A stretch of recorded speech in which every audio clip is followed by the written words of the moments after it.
Šodien mums būs interesanta diskusija par skriešanu. Diskusijā piedalīšos es. Tie, kas nezina, esmu vispārējais fiziskās sagatavotības treneris Kārlis Varnaks un Anete Siliņa. Anete ir vieglatlētikas trenere un uzturas zinātnes speciāliste. Varbūt pastāsti vairāk par sevi, Anete? Anita. Jā, bet starp citu ļoti daudz mani sauc par Aniti, tā kā tu neesi pirmais, kas man nosauc par Aniti. Jā, čau visiem, kas ir pievienojušies un tiem, kas varbūt arī noskatīsies pēc tam.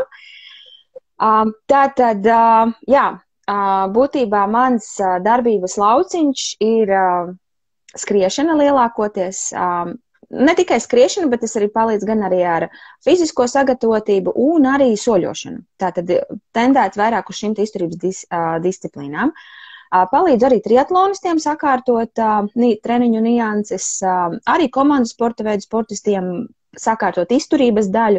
Tā ka tas spektrs un tas loks, ar ko es strādāju, ir diezgan plašs un ļoti daudzveidīgs. Gan no bērniem, jā, līdz vecāka gada gājuma cilvēkiem, gan no iesācējiem, kuri ar sportu ir uz jūs, jau ar profesionāliem sportistiem. Vēl ir klāt šis te, jā, uztura aspekts, un es vairāk darbojos uzturā saistībā ar sportistiem, attiecīgi arī sporta uzturu piekuriģēt klāt, plus sakārtot šo te treniņu procesu un uzturu, kas ir saistīts ar ikdienas maltītēm.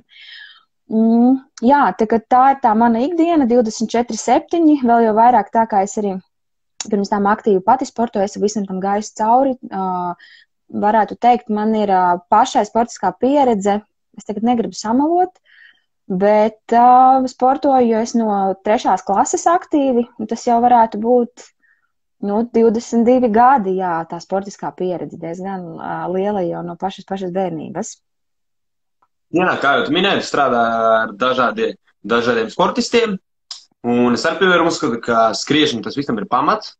Sākumā sporta spēlēs ir īpaši, un ļoti daudz arī jaunieši nesaprot to, ka vajag iemācīties sākumā tās pamatkustības, un pēc tam tu jau vari iet iekšā visoties kompleksējās. Tā kā sporta spēlēs, kaut kā basketbolā, pirms tam tev ir viss tas pamats, kas ir fiziskais, skriešana, sākumā kustības pietupieni, viss kaut kas tāds, bet tagad iziesim vairāk par skriešanu. Tagad, iesākoties siltākam laikam ārā, man liekas, ka skrēja uz ielām paliek arvien vairāk. Un balstoties to situāciju, kāda mums tagad ir valstī, man liekas, ka arī daudzi sportisti, kuriem tagad ir liekta iespēja nodarboties ar saviem sporta veidiem, pievēršas vairāk skriešanai. Tāpēc man liekas, tas ir ļoti, ļoti aktuāli tagad izrunāt to, ko mēs šodien esam plānojuši arī. Par to, kā uzsākt skriet. Jo tas, man liekas, ir ļoti, ļoti aktuāli, jo daudzi grib sākt skriet, bet lielākie daļai, kas arī skrien, nav īsti tās izpratnes, kam vajadzētu pievērst uzmanību, kā sākt vispār ar to nodarboties, kā vispār sākt to darīt, jo daudzi domā, ka vienkārši tagad izgāja ārā un sāk skriet uzreiz. Jo, ka tas nav nekas tāds īpašs, kam pievērst uzmanību. Gribētos, lai tā būtu, lai tas būtu tik vienkārši un tik elementāri, bet īstenībā tiešām, jā, ja mēs tā mazliet vairāk tajā iedziļināmies, tad tas nav nemaz tik vienkārši. Lai skriešanas kustība pati par sevi ir diezgan dabīga un jau bērns, kopš viņš iemācās staigāt, jau viņš sāk skriet. Jā? Tad tā skriešanas attīstības posms sāks jau no pašiem pirmajiem soļiem. Bet īstenībā, ja mēs skatāmies no tām izejas pozīcijām, kad mēs gribam sākt skriet, tur ir jāskatās no katra cilvēka individuāli. Jo, ja cilvēks ir, piemēram, kāda sporta veida pārstāvis, basketbols, futbols, hokejs, vienalga, viņš tagad ir plānojis savā ikdienas treniņu procesā iekļaut skriešanu, viņš jau tāpat, viņš ir ikdienas treniņu procesā izmantojis noteikti skriešanu. Kaut vai basketbols pārvērtos plaukumu skrienot, futbolists tieši tāpat pa laukumu, jā. Hokejs, ok, viņš slido, bet šeit tad viņi sausajos treniņos izmanto šo te skriešanu. Arī, protams, cilvēki, kuri ziemā nav skrējuši, viņi tagad atsāk skriet, tāpēc, ka silts laiks, forši grib ārā, izbaudīt pavasara atnākšanu, vasaras atnākšanu, un arī, protams, nāk vasaras sezona, daudz sāk skriet tikai tāpēc, lai arī kaut kādā ziņā nomestu varbūt kādu lieko kilogramu, vai vienkārši tīri priekš veselības. Un te ir īstenībā jāskatās no katra cilvēka izejas pozīcijām atsevišķi. Kāds ir mērķis, kāpēc viņš ir sācis skriet? Ja cilvēks ir sācis skriet, tāpēc, ka viņš grib nomest svaru, un viņa izejas pozīcijas ir 120 kg, piemēram, vīrietim 120 kg, pie auguma 1,80 m, jā, vai 85 m, nu, viņam ar šo skriešanu jābūt ļoti, ļoti uzmanīgam. Vai cilvēks grib atsākt skriet pēc traumas, vai pēc ilgas pauzes, vai māmiņa pēc grūtniecības, vai tieši tā, vai arī skriešana kā papildinājums treniņu procesam. Tātad šajā brīdī jāskatās ir ļoti individuāli no katra cilvēka atsevišķi. Ja cilvēks ir sportists un viņam jau šī skriešana ir bijusi ikdienā saistīta, protams, viņam to būs izdarīt daudz vieglāk, viņam varbūt pie šī te ļoti daudz nav jāpiedomā, kā cilvēkam, kurš grib sākt pilnīgi no nulles skriet. Bet īpaši, ja grib nomest svaru vai atsākt pēc traumas vai pēc ļoti, ļoti ilgas pauzes. Un tie, kas, es teiktu tā, ka šī skriešanas uzsākšana tādam iesācējam ir jāpievaktē daudz vairāk, un viņa ir daudz bīstamāka tam iesācējam nekā tādam cilvēkam, kurš ir ikdienā ir aktīvs. Kāpēc? Tāpēc, ka tas iesācējs, pirmkārt, viņš izies skriet, viņš nezinās, kā sāk, kā iesildīties, kā elpot, jā, pirmkārt, kā saģērbties, jau arī atbilstoši, jā. Un viņš izies skriet, viņš sāks skriet ātri, līdz ar to jau pirmajās 5 minūtēs būs aizdusā, pēc 10 minūtēm varbūt jau pat asinsgarša mutē, jā, un tad no tās skriešanas patīkamais nebūs nekas. Tā kā viņš gribēja atsākt skriet, tieši tikpat ātri viņš arī beigs skriet, jo viņam šīs te pozitīvās emocijas no tās skriešanas nav nekādas.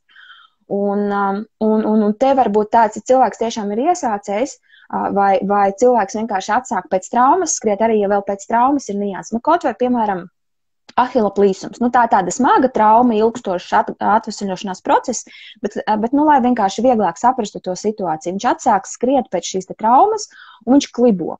Viņš klibo, tāpēc, ka viņš piesargā to vienu kāju, un kas notiek, ja mēs sākam klibot? Tātad nav vienāda simetriska kustība, tātad mēs viena ķermeņa daļas muskuļu grupas noslogojam vairāk, vienas mazāk, līdz ar to veidojas asimetriska kustība, un tas var radīt atkal citas traumas, jā, vai arī cilvēkam, kaut vai vienkārši vizuāli cilvēkam pašam, kā teikt, būtu labi atrādīties kādam trenerim vai fizioterapeitam, it īpaši pašā sākumā, jo pašā sākumā var novērst ļoti rupjas kļūdas, it īpaši jau kā vispār mums ķermenis ir gatavs uzņemt šo te slodzi.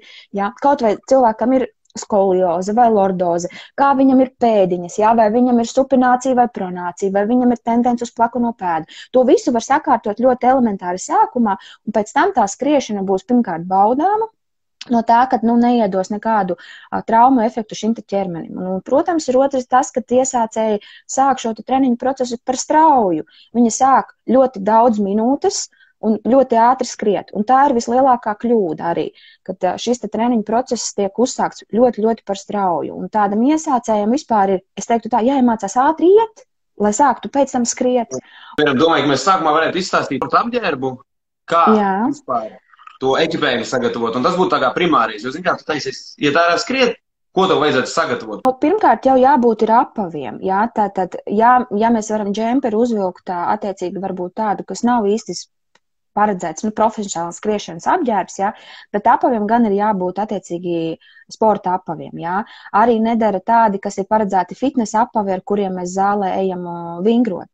Līdz ar to jābūt ir šim te skriešanas apaviem. Un te ir tā nianse, kad arī cilvēkam atšķirās pēdiņa. Citam ir pēdiņa šaurāka, platāka, atkal šī te plakanās pēdas tendence, un tad viņam būtu šie te apavi arī, kā teikt, jāpiemeklē. Protams, ir cilvēki, kas vienkārši to fiziski nevar atļauties finansiāli, ja, bet ejot ārā skriet, piemēram, ar ikdienas apaviem, ar kuriem mēs ejam uz darbu, staigājam, un kas nav paredzēti skriešanai, viņi var radīt šīs te traumas. Un līdz ar to, tad, manuprāt, lai uzsāktu skriet, tad primārais, kam jāpievērš no ekipējuma, ir šie te apavi. Jā, ja tur kraklis, bikses, tas varbūt ir tāds sekundārais, tad viennozīmīgi tie ir apavi, kas ir jāpielāgo konkrēti ķermenim. Ir veikali, kuri piedāvā testu, kur noteikti šo te pēdas stāvokli un pielāgot šo te atpavu pēdas stāvoklim. Nu, ja tas būs, tad būs vienkārši ideāli. Un pārējais jau tad ir jāskatās pēc laikapstākļiem. Attiecīgi jāsaģērbjās ir tā, ja ir vēsa diena izejot ārā, kad liekas, ka ir mazliet tā kā pavārs un gribētos vēl kaut ko uzvilkt. Jo tiklīdz mēs sāksim kustēties, būs perfekti. Ja mēs izējam ārā un mēs jau iesildoties, jau sākam svīst, visticamāk, ka būs tiešām pa karstu treniņā. Bet ļoti labi der visādi aksesuāri, cimdi, ausaini. Ja paliek pa siltu, mēs viņus vienkārši novelkam, ieliekam kabatā un viņi mums tā kā netraucēs. Bet primārais noteikti ir apavi, kam jāpievērš uzmanība. Jā, iepriekš man diskusija bija ar Edgaru. Tu varbūt zini, kā paskājas skrējējis. Tu tieši par apaviem ļoti pieminēji, bet viņš skrien bez apaviem. Un es arī savos treniņos iekļauju tos minimālismu apavus. Zini? Jā, protams. Jo, piemēram, tu teici, jāpievērš uzmanība apaviem. Viņš teica, viņš piekop to paskājas skriešanu, un tur ir tā, ka tev no tā ekipējuma, var teikt, vispār neko nevajag.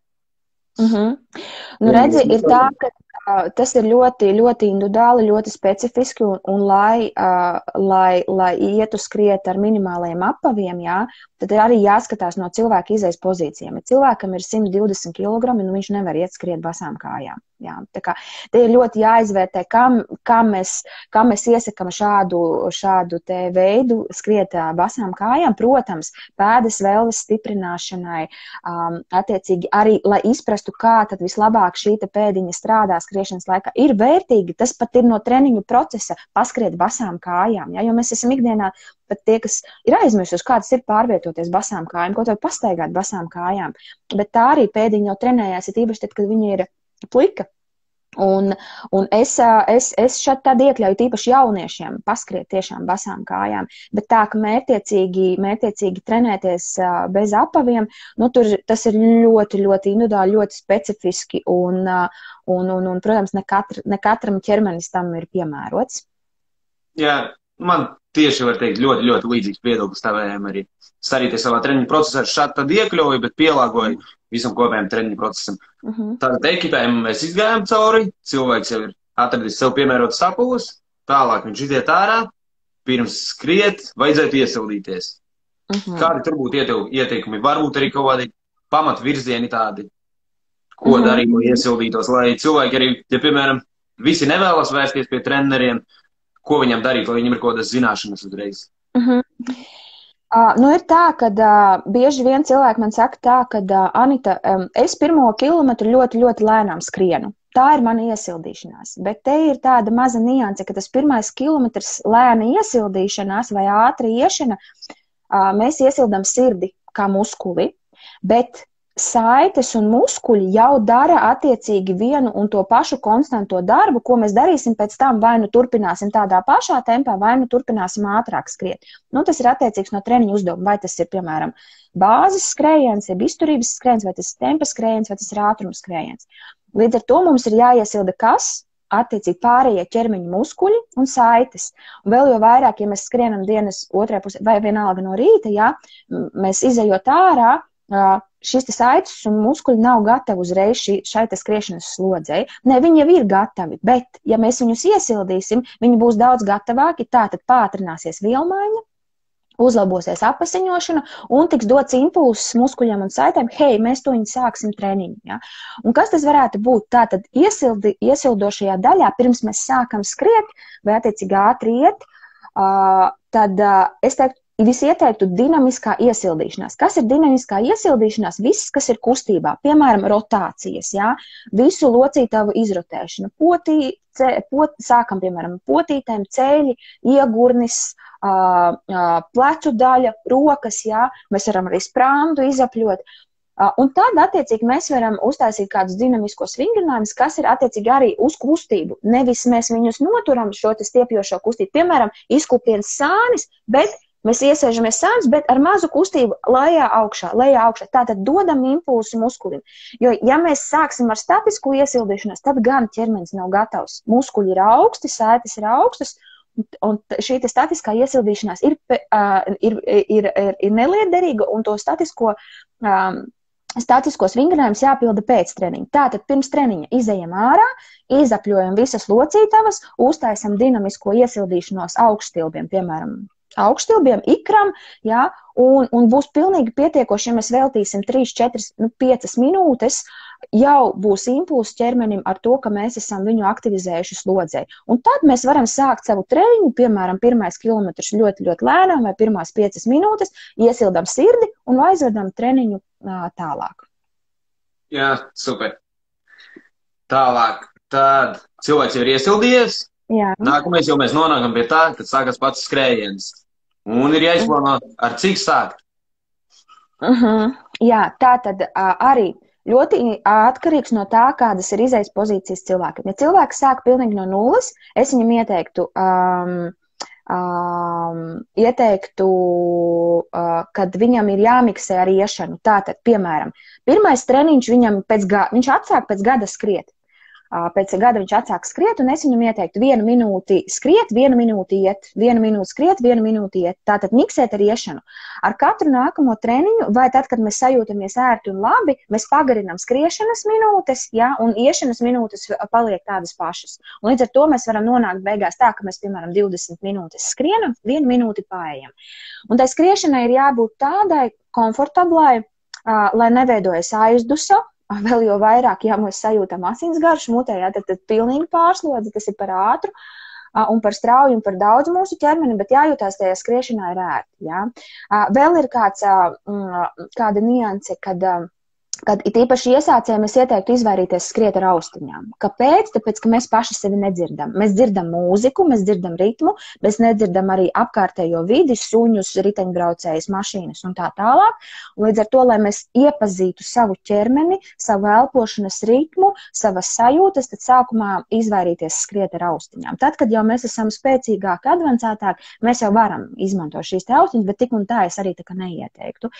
Ja skrējējs jau ir tāds, kas ir sportists, viņš grib vienkārši iekļaut šo te ikdienas procesā šo te skriešanu, tad viņam arī ir jāskatās, kāds ir treniņu uzdevums. Ja viņam ir krosiņš, viņam jāiet ir mierīgi, lēnām ir jāskrien komfortablā režīmā. Bet īstenībā, lai tā precīzāk pateiktu, varbūt kā skriet un kādā pulsā skriet, jo cilvēkiem ļoti bieži ir jautājums par šo te pulsu, tad es ieteiktu uztaisīt slodzes testu laboratorijā un pārliecināties, kāda jums ir aerobais, anaerobais pulss, un tad jūs zināsiet, kā jums ir jāskrien. Jo mēs mašīnai taisam tehnisko apskati katru gadu, vai ne? Mēs tam tērējam naudu un tā. Mūsu ķermenis ir arī mūsu mašīna, darba mašīna, ar ko mēs strādājam, kurai mēs liekam virsū slodzi, kuru mēs pārbaudam, testējam un tā tālāk. Tad vienreiz mūžā mēs varam uztaisīt slodzes testu, pārbaudīt, kas tad tur mums ir, kas nav, jo īstenībā bieži vien ir pat tā, ka ķermeņa muskuļi, kas ir kājām, rokām, prese, mugura, viss, viņi ir funkcionāli spēcīgi, bet izrādās, ka sirds nav spēcīga un ir ļoti daudz, kas jāizdara un jāatkāpjas atpakaļ, lai mēs arī to sirds muskulīti nostiprinātu. Tātad tā treniņa daļa ir attiecīgi no mērķa, kāds ir mērķis, jā, kāds ir mērķis, kāpēc mēs skrienam, un attiecīgi jāpielāgo, protams, arī tam katram cilvēkam no šīm te izejas pozīcijām. Un vislabāk, ja būtu šis te slodzes tests, mēs paskatītos, kādas ir mūsu tie rezultāti un skrietu pēc pulsa, un tad mēs noteikti nenošausim greizi nekur. Jā, manuprāt, vēl ieteikums būtu ļoti labs arī ļoti sākumā piebremzēt, bet jau teicu tā, ka tos intervālos taisīt, bet arī neskatīties, piemēram, pret savām spējām, jo ļoti daudzi pārvērtē. Viņam liekas, tas, ka tā minūte būs pa maz, ka viņš skrien, viņš piemēram pirmajā reizē jau noskries, un jau liksies, ka tas ir ļoti stipri pa maz. Ka tiešām sākt ar ļoti mazu distanci, tur kilometrs varbūt, kaut ko tādu tiešām minimālu. Jā, tieši tā, ja mēs runājam par to distances garumu, tad pirmajam treniņam iesācējam jābūt ne garākam par 25 minūtēm.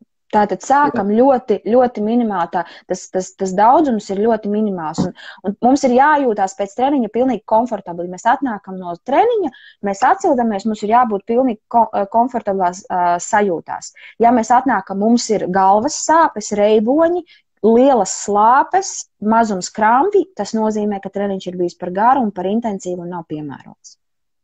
Jā. tātad treniņš ir galā pirmais, un kā ar atsildīšanos pēc skriešanas. Vajag viņu, nevajag kādu? Jā, jā, tātad, ja treniņš ir bijis izturības treniņš, jā, tāda skriešanas, atsildīšanās posms, viņš izpaliek. Viņš viens monotons treniņš ir bijis, tad mēs viņu pabeidzam un sākam ar šiem te vingrinājumiem. Bet, ja ir bijis ātruma treniņš, jā, nu, piemēram, cilvēks jau ir palicis advancētāks, tad gan ir, protams, arī beigās lēnām jāpaskrien, tīri izturības vai bāzes šajā te pulsā vai ļoti mierīgā skrējienā, lai nomierinātu arī sirdsdarbību. Mēs nomierinām sirdsdarbību un tad ķeramies klāt atsildošajiem vingrinājumiem. Un atsildošie vingrinājumi arī tas ir viens, mēs esam atsildījuši sirsniņu ar lēnāku skrējienu, jā, vai iedevuši treniņā impulsu šo te izturību, un mums ir kas jāatsilda arī saites un muskuļi. Ja? Tātad attiecīgi jāatbrīvo no šī tonusa, kas ir veidojies skriešanas laikā, jo skriešana ir viena monotona cikliska kustība, ko mēs atkārtojam tūkstošiem reižu. Un līdz ar to tad muskulīši tomēr ir arī, kā teikt, viņam tā vielmaiņa jāpalīdz, jāatjauno arī pēc treniņa. Nu, un tad kas tad varētu būt atsildošajā daļā? Nu, piemēram, kāju vēzieni. Izvēzējam kājas, un tad attiecīgi varētu būt statiskā šī stiepšanās. Mēs varēsties uz zemes vai uz paklājiņa mājās un attiecīgi izpildīt šos te statiskos stiepšanās vingrinājumus. Protams, nav jāpild jogas vingrinājumi, jā, tā kā, ja tas nav mērķis, jo skrējējiem nav, skrējējs pēc dabas viņam nav jābūt, jā, tā, ka viņš var špagatu uztaisīt, bet viņam vienkārši tāpat, lai tas muskulīts atjaunotos, labāk atjaunotos, mums ir viņš arī jāpastiep. Jo atjaunošanās ir sava veida gatavošanās nākošās dienas treniņam vai nākošajam treniņam. Jā, ja mēs esam sadzinuši muskulīšus, nu mums viņi ir tomēr tā vielmaiņa viņam jāuzlabo, lai viņi smuki atjaunojās.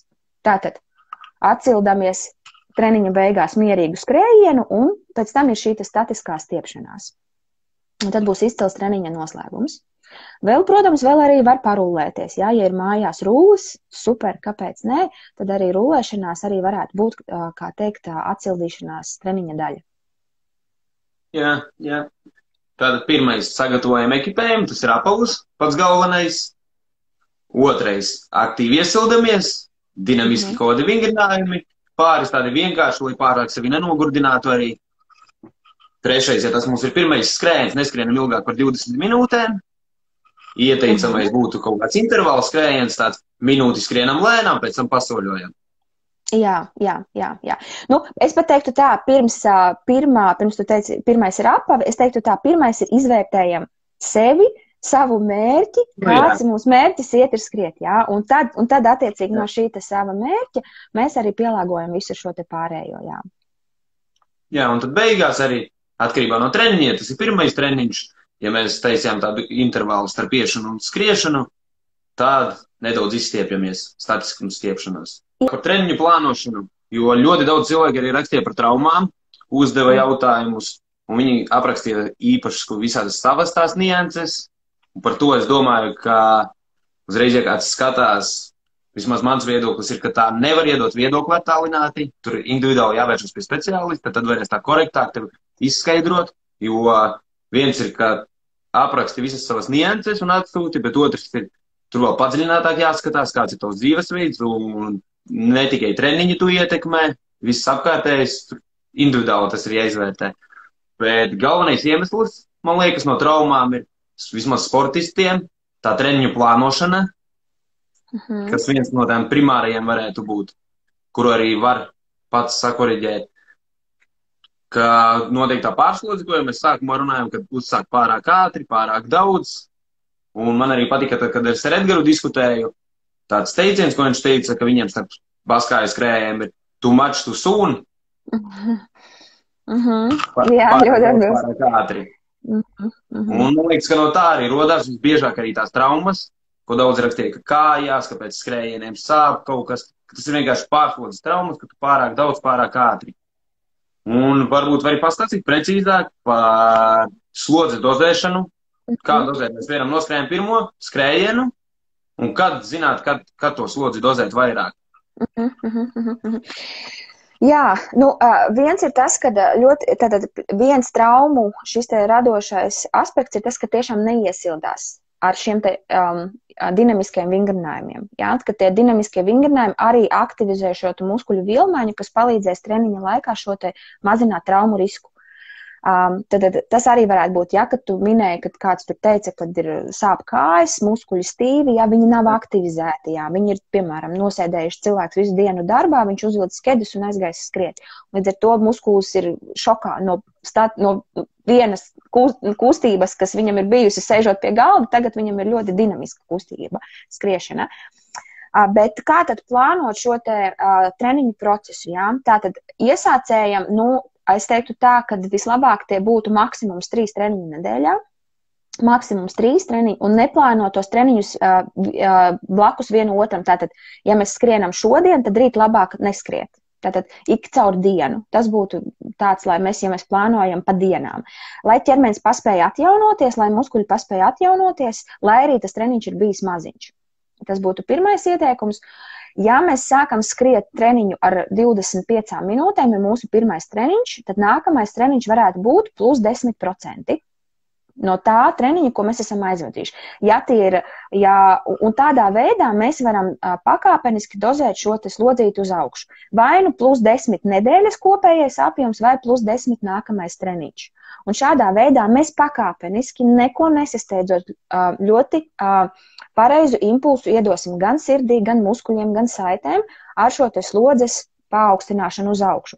Jo tad, kad it īpaši sajūta iesācējs, super, es jūtos labi, skrienu tu 30 minūtes, noskriešu stundu. Varu vai nevaru noskriet? Noskrienu stundu, trauma un ar Dievu skriešanai uz 2 mēnešiem. Ja? Un tā ir vislielākā kļūda.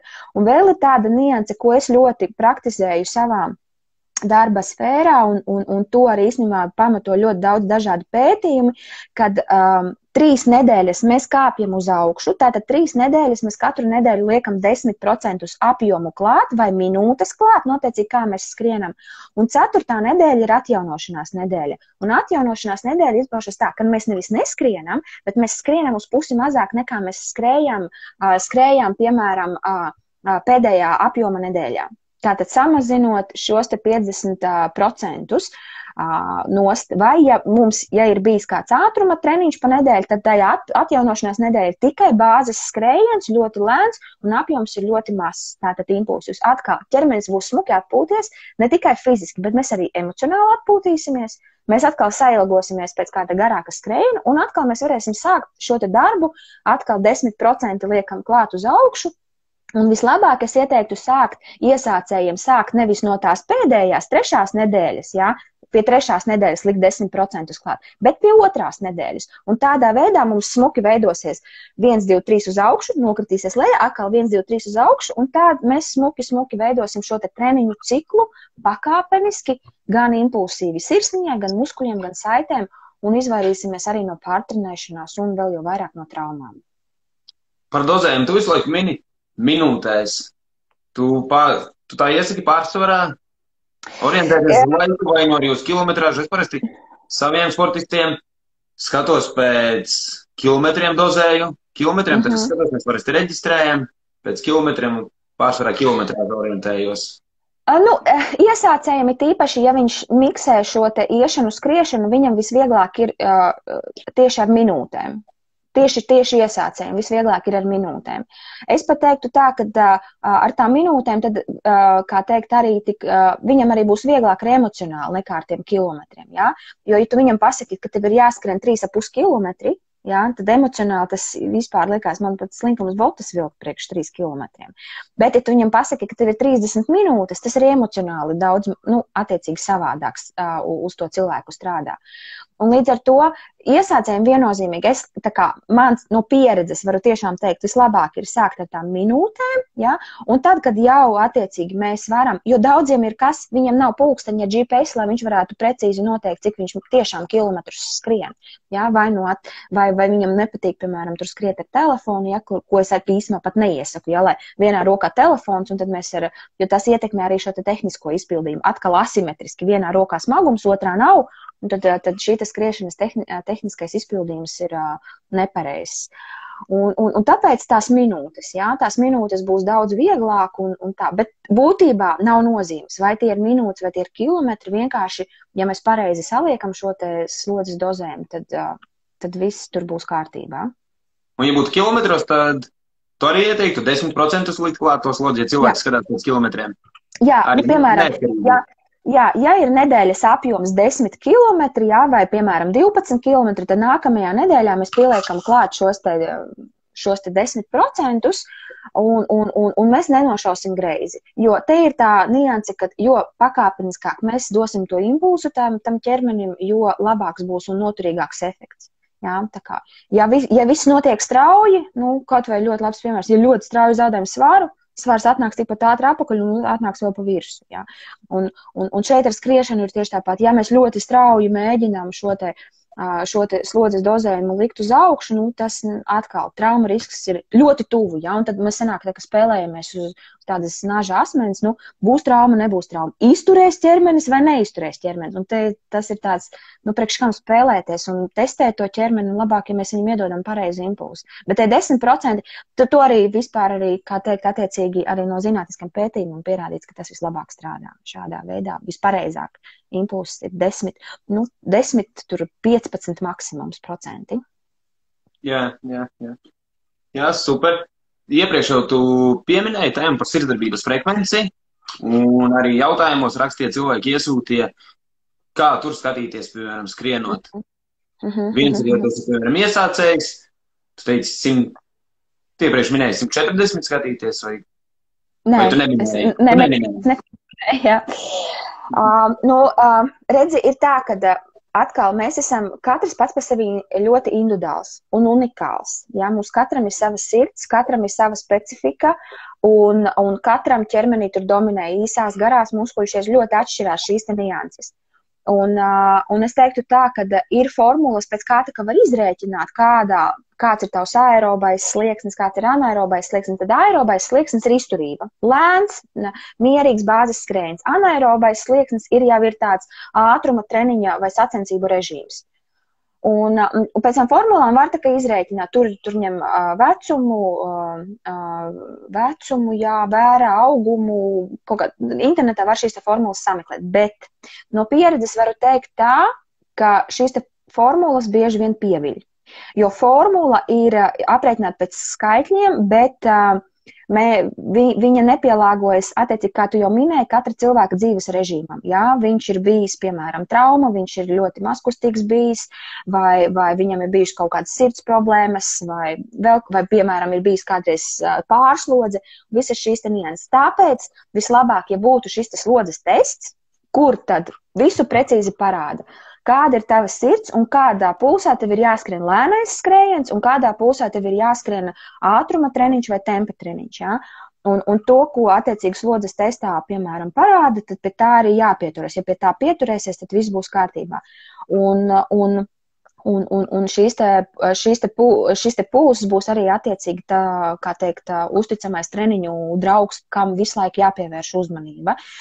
No pieredzes varu teikt tā, ka pēc formulas, divi ļoti, kā teikt, auguma ziņā, vecuma ziņā līdzīgi audzēkņi.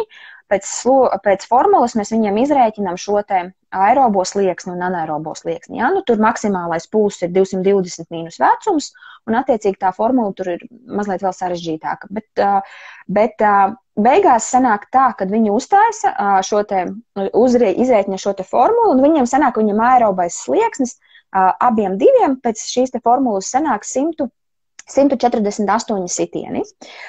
Es par to esmu rādījis arī savās lekcijās, kad es esmu lasījis, bet, kad viņi aizgājuši uz laboratoriju, viņi uztaisīja šo te slodzes testu, vienam bija aerobais slieksnis 132, un vienam bija 145, man liekas, vai 144.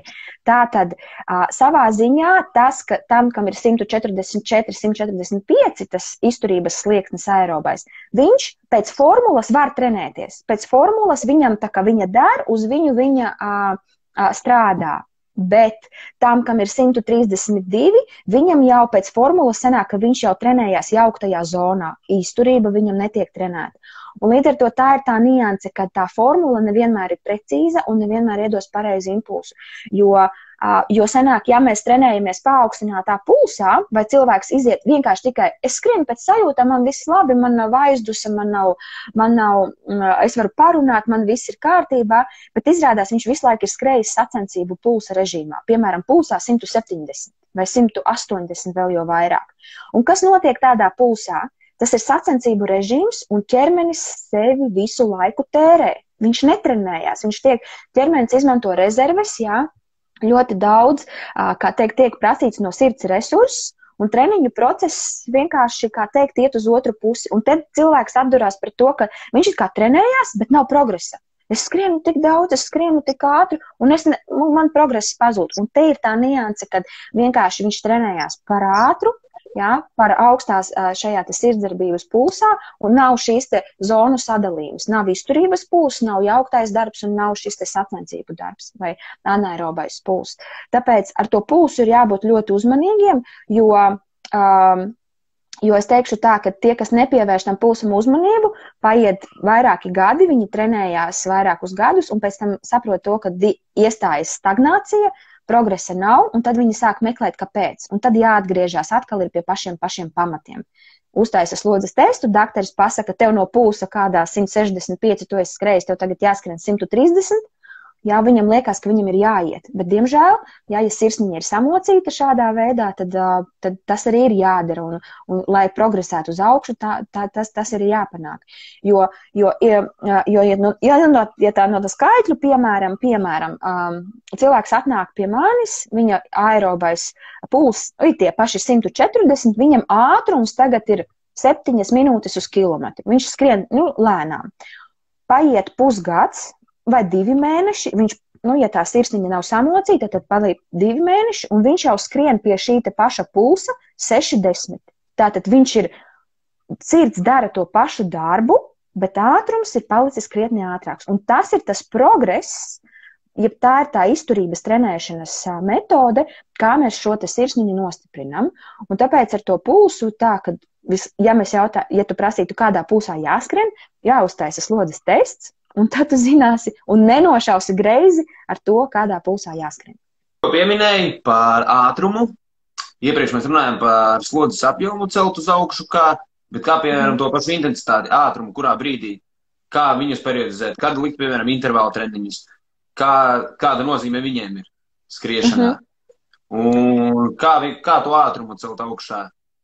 Jo mēs iepriekš plus mīnus, kad runājam, tad tas sanāk, kā vienkārši to slodzes apjomu pacelt uz augšu. Kad skrien kilometru, liec 10% klāt un visu laiku ej uz augšu, bet tā tu visu laiku cels tikai apjomu. Bet to pašu intensitāti, ja tu gribi vienu distanci, 3 km, bet vienkārši gribi kāpināt ātrumu. Tātad, ja ir iesācējs, protams, pirmais mēnesis vai pirmie 2 mēneši ir jāvelta tikai izturībai. Tātad jāiedod pareizais impulss sirsniņai, lai tā sirsniņa sāk trenēties, ja? Jo izturībā sirsniņa trenējās, bet tik līdz ar ātrumu šis te process, tad mēs to sirsniņu sākam mazliet tērēt. Ja ir aizvadīti šie te pirmie 2 mēneši vai pirmais mēnesis, kādam pietiek varbūt ar mēnesi, tātad, ja mums ir 3 treniņi nedēļā, tad mēs varētu šo te treniņu procesu jau, kā teikt, papildināt ar šo te ātrumu treniņu. Arī varētu būt tempa treniņš, tātad jauktās zonas treniņš. Piemēram, viens no tiem treniņiem ir bāzes skrējiens. Ja mēs skatāmies, varbūt tā pa dienām, tad, piemēram, bāzes skrējiens varētu būt brīvdienās. Lēnāks, garāks bāzes skrējiens varētu būt brīvdienās. Nedēļas sākumā mēs varētu sākt ar jauktā tipa treniņu. Piemēram, pirmās 10-15 minūtes ir atkal skrienam lēnām, un pēc tam pieslēdzam tur plus mīnus 10% ātrumu klāt, vai mazliet pātrinamies, tur 20-30 sekundes uz kilometru ātrāk, un tie varētu būt tādi garāki intervāli, piemēram, pa 2 minūtēm, pa 3 minūtēm, tātad 2 minūtes mēs skrienam 30 sekundes ātrāk, 2 minūtes atkal ļoti lēnām, 2 minūtes ātrāk, 2 minūtes lēnāk. Tātad atkal dodam impulsu un mākslīgi raustam to pulsiņu augšā, lai trenētu atkal sirsniņu kā tādu. Un otrs, tad pa nedēļu tas treniņš varētu būt tas ātruma treniņš. Ātruma treniņā tur jau viņš varētu būt, nu, piemēram, 50 metri pātrinājumi, 70 metri pātrinājumi, nu, pēc tam jau arī 100 metri pātrinājumi. Un tur gan pulss nebūs tik noteicošais, jo sirds nespēs tik ātri reaģēt uz tiem pātrinājumiem, un tur no maksimālās atdeves. Tātad, ja mēs sprintu skrienam maksimāli, tie ir 100%, es ieteiktu tā, no 70%, 75% atdevi skriet. Tātad izvēlamies nogriezni 50 metri, vai 70 metri, noliekam vienu kociņu vienā galā, otru kociņu otrā galā, uztaisam tādus pātrinājumus uz vienu pusi, atkal mierīgs skrējiens, griežamies atpakaļ, atkal pātrinājums. Un tādā veidā tad aktivizējam arī ātrās muskuļu šķiedras. Jā, jo būtībā pēc tam jau, kad tas treniņu process, tas bāzes darbs tika izdarīts, tad tas ātruma treniņš jau arī trenēs to bāzes pulsu, jā, tad arī veidos šo te vispārējo fizisko, kā teikt, kondīciju kā tādu un arī veidos to izaugsmu, jo ātruma treniņš ir tikpat būtisks pēc tam arī kā bāzes skrējiens. Tātad par fiziskajiem treniņiem, par skriešanu plus-mīnus būtu skaidrs. Viss, kā gan palielināt intensitāti, lai ātrāk skrietu, gan kā dabūt apjomu, gan kā uzsākt skriet, bet par fiziskajiem treniņiem. Arī cilvēki iesūtīja, vai vajag viņus taisīt un kā. Un es pats arī tagad tieši maģistratūru, kad pabeidzu taisīju studiju darbu par aerobo darba spēju attīstīšanu, bet man tur bija hokejā. Es tieši skatījos šādu pētījumu, šādu literatūru, kur es atradu, ka ļoti daudz iesaka par to, ka tas arī zinātniski ir pierādīts, ka izteikti arī spēka treniņi papildina aerobo darba spēju attīstīšanu arī, ka viņus kombinē, ka veido to kombinēt to variāciju, ka taisa spēka treniņus un arī izturības treniņus. Tev ir taisnība. Jā, tā arī ir. Šo te fiziskos treniņus vajag. Tīri tāpēc, ka skriešana jau ir viena monotona kustība, ko mēs darām šo te 1000 reižu, jā. Un fiziskos treniņus, nu, vismaz reizi nedēļā, tīri, ja tas ir tikai skrējējs, kurš tikai startē skriešanas sacensībās, viņš neko citu nedara, jā, vai viņš tikai trenējās skriešanā, tad viņam šo te fizisko sagatavotību, pie šīs te fiziskās sagatavotības arī ir jāpiedomā, jā, jo jānostiprina ir gan prese, gan mugura, gan iegurnis, jā, jo kustība sākas no iegurni, gan arī kāju dziļie muskuļi jānostiprina. Un te varētu būt gan vingrinājumi, kas ir tikai attiecīgi uz dziļajām muskuļu grupām, gan arī, protams, uz lielajām muskuļu grupām, bet skrējējiem ļoti jāpiedomā ir pie šie te dziļo muskuļu grupu nostiprināšanas, jo tā ir visbiežākā nianse, pie kā mēs atduramies, tad, kad šim te skrējējiem ir trauma. Viņam lielās muskuļu grupas ir spēcīgas, bet dziļās muskuļu grupas ir vājas, jā, jo lielās muskuļu grupas ir pārņēmušas šo te dominanci, un dziļās muskuļu grupas ir vājākas vai vienkārši viņas neieslēdzās šajā te darbā. Un tad ir, kā teikt, pie tā ir ļoti jāpiedomā. Un tie varētu būt vingrinājumi, kaut vai uz paklājiņa, mugura, presīte, iegurnis, kājas, rokas, jā, rokas arī nevaram aizmirst. Un pirmkārt ar savu svaru, jo jāiemācās visu sākumā taisīt ar savu svaru. Tātad, jā, vingrinājuma, nav jēga taisīt vingrinājumu 20 reizes, ja mēs viņu tehniski pareizi neizpildām. Labāk uztaisīt 10 reizes, bet tehniski pareizi, nekā 20 reizes tehniski nepareizi. Un tad, kad ja mūsu ķermenis ir jau nostiprināts, un mēs varam paņemt arī attiecīgi kaut kādu svaru, hanteli, ripu, jā, tad mēs varam arī kaut ko uz spēku uztaisīt. Tātad arī tik, cik pakāpeniski mēs sākam skriet, tāpat mēs iedodam impulsu ar šo te vingrošanu, bet vingrot vajag. Viennozīmīgi, tad jāiekļauj jebkuram, it īpaši es iesaku ziemas posmā, tad, kad ir šis, te, kā teikt, sacensību tukšais posms, un tad arī laikapstākļi mums ļoti neļauj iet ārā skriet nekādus ātruma un tempa darbus, un tad var pat īstenībā 2-3 reizes nedēļā veltīt laiku tam, lai mēs pastrādātu uz vispārējo fizisko sagatavotību. Jā, tīpaši man liekas, ka vajadzētu pievērst uzmanību tiem cilvēkiem, kuri, piemēram, zina, ka viņiem ir ar pēdām problēmas, vai arī kuriem ir iepriekš kādas traumas, tieši uzsākt ar fiziskajiem sākumā treniņiem, sākumā varbūt fiziskos nedaudz, vairāk akcentēti, uzlikt, un tad pievērsties lielākai skriešanai vairāk. Jā, tev ir taisnība. Tātad tas, ko es minēju, ja cilvēkam ir plakanā pēda, vai viņam ir lordoze, vai viņam ir skolioze, pa lielam skriešana viņam varētu būt pat traumatiska. Jā? Un te ir tā nianse, kad sākumā sakārtojam savu ķermeņa korpusu, korseti, visu balsta aparātu, un pēc tam mēs attiecīgi varam domāt tikai par tādu jau ilgtermiņā un ilgstošāku šo te skriešanu. Jo ķermenis viennozīmīgi, ja viņam būs kaut kāds šis te asimetrija, ja viņš būs šķīps, slīgs, grejs, protams, arī radīs šo te lieku traumu risku un nepatīkamas sajūtas treniņā kā tādā. Jā, tas pats, ko es arī esmu pats savā treneru pieredzē redzējis, arī cilvēki ir ļoti, ļoti individuāli. Daudz saka, piemēram, cilvēkam jau ir lieko svaru, ko uz viņu var uz aci paskaties, un viņš nevar skriet, bet tas pats ir man redzējis cilvēki, uz kuriem ir liekais svars, bet viņiem, piemēram, viņi ir diezgan spēcīgi, viņiem fiziskais ir ok, un viņi jau kaut kādas distances mierīgi var skriet. Viņiem jau var redzēt, ka, ka viņš pie tās skriešanas savāk savu ķermeni, visi solis tiek likt pareizi. Jā. Jā, tieši tā.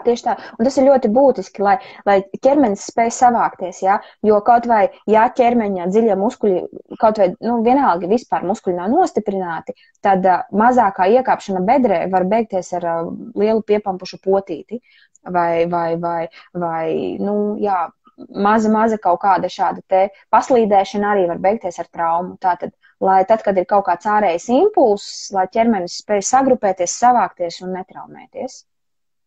Jā, iepriekš mēs arī ar Edgaru nonācām pie tāda secinājuma, kad diskutējām, ka, manuprāt, tās informācijas internetā visur ir tik daudz, un ka jebkurš var atrast vismaz vienu savu treneri, kurš viņam iepatīkās, vismaz vienu reizi nokonsultēties kārtīgi, lai viņam vai nu treneris, vai tas ir fizioterapeits, kurš viņam iedod vismaz kaut kādus norādījumus, tādas, sīkākos kaut vai pa vienu treniņu, protams, tur nebūs jau gatavs treniņu plāns sastādīts pa vienu nodarbību, bet jau vismaz kaut kādus norādījumus, kādā virzienā viņam tālāk skatīties.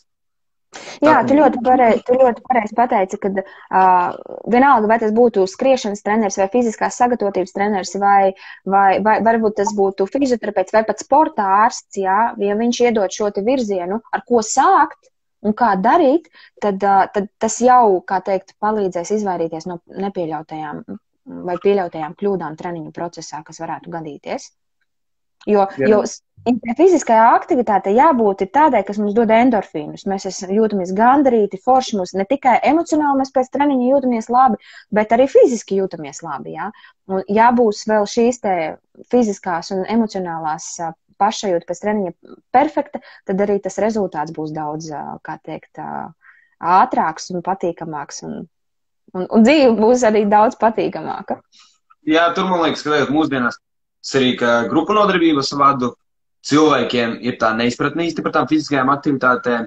Es nezinu, varbūt tas ir kaut kur sociālajos tīklos saskatījuši visādus saukļus, ka viņiem liekas, ka viņi atnāk uz treniņu, tas treniņš nav efektīvs, ja pēc treniņa ja viņš nav aizelsies, ja viņam nav tāda smaguma sajūta.